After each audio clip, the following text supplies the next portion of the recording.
Hello, Snow Hat and I are back to read you another story. So today we're going to read Iggy Peck, Architect by Andrea Beattie, illustrated by David Roberts.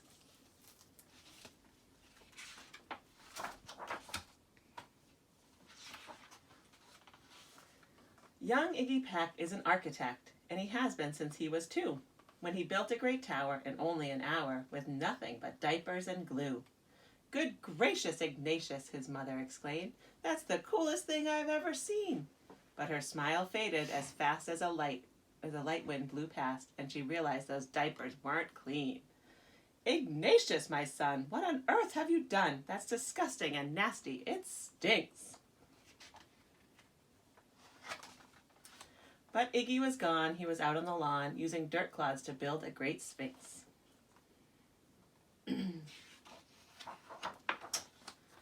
When Iggy was 3, his parents could see his unusual passion would stay.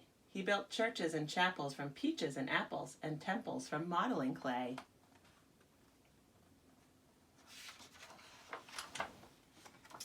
At dinner one night, to his father's delight, Iggy got a bright gleam in his eye, and out on the porch built the St. Louis Arch from pancakes and coconut pie.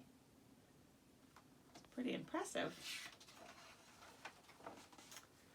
Dear Ig had made it until second grade. Dear Ig had it made until second grade when his teacher was Miss Lila Greer. On the very first day, she had this to say: "We do not talk of buildings in here." "Gothic or Romanesque, I couldn't care less about buildings, ancient or new," she said in her lecture about architecture, that it had no place in grade 2. That might seem severe, but she was sincere, for when she was no more than 7, she'd had a great fright at a dizzying height in a building so tall it scraped heaven. On an architect's tour of the 95th floor, young Lila got lost from the group. She was found 2 days later in a stuck elevator, eating cheese with a French circus troupe. After that day, it's quite safe to say, she thought all building lovers were nuts. As a teacher, she taught that, above all, one ought to avoid them. No ifs, ands, or buts. As you might guess, it would cause Iggy stress to hear such terrible talk.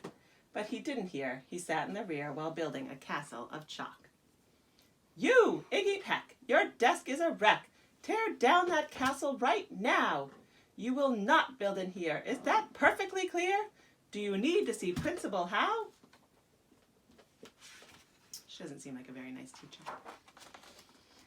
"No, ma'am," Iggy said. He lowered his head, and his heart sank down to the floor. With no chance to build, his interest was killed. Now second grade was a bore. After 12 long days that passed in a haze of reading, writing, and arithmetic, Miss Greer took the class to Blue River Pass for a hike and an old-fashioned picnic. They crossed an old trestle to a small island nestled in the heart of a burbling stream. But they no sooner passed than the footbridge collapsed and Miss Lila Greer started to scream. "We're trapped here! Oh my! Alas! Kids, goodbye!" Her eyeballs rolled back in her head.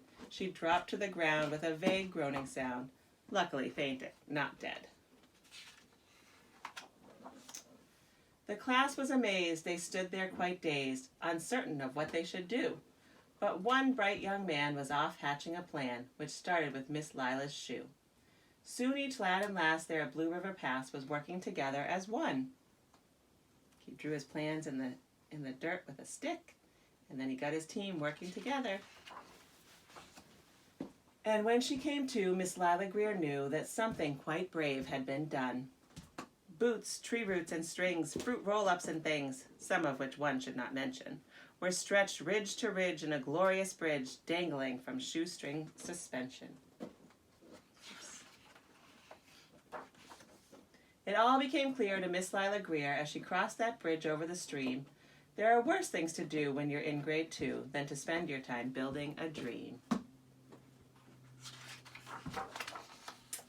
Now every week at Blue River Creek Elementary in second grade, all the school kids can hear, along with Miss Greer, how the world's greatest buildings were made.